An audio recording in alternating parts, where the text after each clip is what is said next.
Les grands titres de ce journal, la communauté musulmane de Soufis a tenu hier sa traditionnelle cérémonie du Juma Folo, célébration qui a lieu chaque premier vendredi du mois lunaire. Récit de ces événements dans ce journal. Mutinerie en Côte d'Ivoire, les militaires ont pris le contrôle de la ville de Bouaké. Ils réclament une augmentation de salaire. Dans la page sportive de ce journal, deuxième édition de la Coupe NBB, c'est l'équipe Amaya Plus qui l'emporte au tir au but grâce à un score de 3-1 sur l'équipe OJ. Mesdames, Messieurs, bonsoir et bienvenue à toutes et à tous dans ce journal. La communauté musulmane de Soufis a célébré hier sa traditionnelle cérémonie du premier vendredi du mois lunaire, appelée en langue bamana Juma Folo. Étaient sur place nos différents reporters. Le compte rendu est signé Khalif Ahmed Konati. Ils sont venus des 4 coins de la capitale malienne et les localités riveraines. Un seul point de convergence, la Zawiya centrale de Djikroni, hommes, femmes, vieux et enfants. Après la prière de Asr, la cérémonie a commencé par des rides suivies de lecture du Saint-Coran. Le grand guide de la communauté musulmane des Soufis a pris la parole durant la cérémonie pour une fois encore pour conseiller et guider les musulmans et musulmanes sur la voie de l'islam. La cérémonie a pris fin par la sainte bénédiction et celle du grand guide des Soufis, El Hadj Soufi Bilal Diallo. Toujours sur le plan national, le président de la République, son Excellence Ibrahim Boubacar Keïta, est au Ghana. Il participera à la cérémonie d'investiture du tout nouveau président de ce pays, Nana Akufo-Addo, qui a gagné dès le premier tour son rival, le président sortant John Dramani Mahama. Le président qui salue cette alternance démocratique est au micro de nos confrères.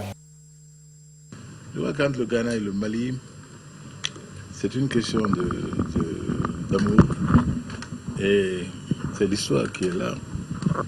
Tout ce qui concerne le Ghana concerne le Mali.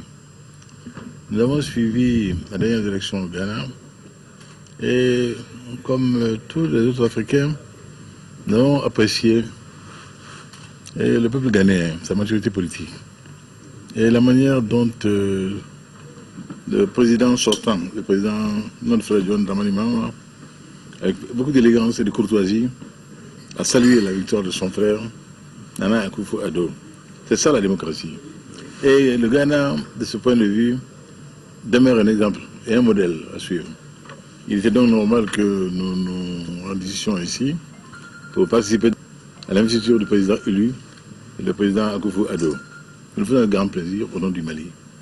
Ouvrons la partie consacrée à l'information sur le continent africain. En Côte d'Ivoire, la ville de Bouaké est entre les mains des mutins. Les militaires qui revendiquent une augmentation de salaire ont pris cette ville sous leur contrôle. Ils ont bloqué la ville de tous les côtés. Le ministre de la Défense est sur place pour pacifier la situation. Abdraman Babakoueti nous éclaire. Lancé vendredi hier matin à Bouaké, un mouvement de protestation des militaires réclamant une augmentation de salaire s'est étendu dans la journée aux villes de Daloa et d'Aokro Centre, Korogo et Odian Nord et dans l'ouest Amman ce matin. Les militaires se sont retirés depuis hier soir des rues et aucun tir n'a été ensuite entendu. Le ministre ivoirien de la Défense, Alain Richard Danouayi, est arrivé cet après-midi dans la ville de Bouaké, la deuxième grande ville de Côte d'Ivoire. Il veut négocier les militaires afin de les amener à des bons sentiments. Le porte-parole des ministres dit être ouvert à des négociations, mais aussi prêt à toute autre éventualité, même une attaque. Sur les Amériques, en Floride, aux États-Unis d'Amérique, un ancien militaire a ouvert le feu à l'aéroport international de cette ville. Il a tué 5 personnes et en a blessé 8 autres. Boulkassoum Meiga nous en parle. Le suspect Esteban Santiago, 26 ans, est arrivé à Fort Lauderdale un peu avant 13h et 18h GMT en provenance de l'Alaska sur un vol en correspondance. Il a ensuite sorti un pistolet semi-automatique 9 mm de ses bagages. L'a chargé et ouvert le feu sur les passagers qui attendaient leur valise. Selon plusieurs témoins, il visait les personnes au hasard. Le bilan est de 5 morts, 9 blessés. Les autorités qui ont donné l'identité du tireur disent ignorer ses motivations, même si certains parlent d'état mental instable. Cet ancien soldat américain de la garde nationale de Porto Rico et de l'Alaska avait été décoré de plusieurs médailles avant d'être déchargé de ses fonctions en août et affecté à la réserve inactive. Déployé en Irak d'avril 2010 à février 2011, il était devenu à son retour une personne différente, a confié une de ses tantes sur la chaîne MSBC. Le dernier attentat dans l'État de Floride remonte au 12 juin 2016 dans une discothèque à Orlando. Un Américain a tué par balle 49 personnes. Toujours en Amérique, 31 prisonniers ont été assassinés dans leur prison par des individus se réclamant d'un gang narcotrafiquant. Les raisons avec Abdraman Babakweti. Les faits ont eu lieu hier dans la plus grande prison de l'État de Roraima. Les membres du plus grand gang de narcotrafiquants du Brésil, le premier commando de la capitale PCC, ont décapité et arraché le cœur de la plupart de leurs victimes avant de brûler leur corps. Ils ont filmé les images de ces prisonniers qu'ils disent être des membres du gang, les cartels du Nord, qui auraient tué leurs membres dans la prison Anísio Jobim à Manaus, dans l'état voisin d'Amazonas. 91 prisonniers ont été tués dans 3 mutineries cette semaine au Brésil, ce qui a poussé plusieurs voix à dire leur crainte contre une éventuelle perte de contrôle des prisons par le gouvernement. Plusieurs prisons sont contrôlées par les cartels de drogue.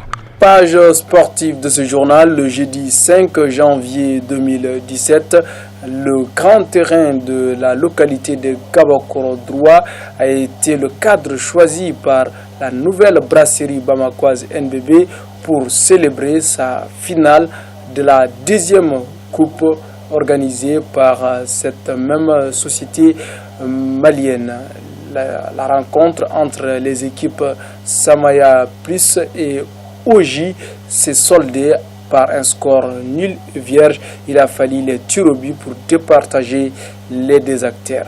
Fousseini Sidibé, Drissa Diara étaient sur place. Cette coupe à la mémoire des défunts Babassi et Mamadou Seiba Traoré a drainé une foule nombreuse sur le grand terrain de la commune rurale de Ngabakoro-Droit. Le coup d'envoi est revenu à une femme. C'est Madame Sempara Awatal, épouse du promoteur de NBB. Tout au long de la rencontre, malgré leurs multiples tentatives, les deux équipes se sont neutralisées sur un score nul et vierge durant les 90 minutes d'un match classique. Il a fallu les tirs au but pour les départager. C'est l'équipe de Amaya Plus qui l'emporte finalement sur son adversaire Oji par un score de 3 buts à 1. Le premier a remporté 2 béliers et une enveloppe. Le deuxième a aussi eu à son tour un bélier et son enveloppe. Plusieurs hautes personnalités ont pris part à cette rencontre. Les maires de Gabakoro-Droit, Modibo Dambélé et celui de Moribabougou Diara Diara. L'entreprise organisatrice était représentée par plusieurs de ses chefs. Avant de refermer ce journal, la communauté musulmane de Soufi basée en Côte d'Ivoire, dont le cheikh Soufi Konaté continue sa tournée d'islamisation à travers ce pays. Il était dans la localité de Ngoboloa il y a de cela quelques jours, nous vous en avons parlé. Il a tenu une grande cérémonie de bénédiction là-bas avant de continuer dans les villages V1, VD et dans la localité de Kétali, tous dans le département de Soubré, sous-préfecture de Bio en Côte d'Ivoire. L'argent récolté a été remis aux imams pour construire ou reconstruire s'il le faut les mosquées de ces localités. Toutes les cérémonies de prêche ont été clôturées par des bénédictions. La caravane continue sa tournée. Mesdames, Messieurs, c'est l'essentiel de l'information de ce soir. Le rendez-vous c'est demain. D'ici là, portez-vous bien. Au revoir.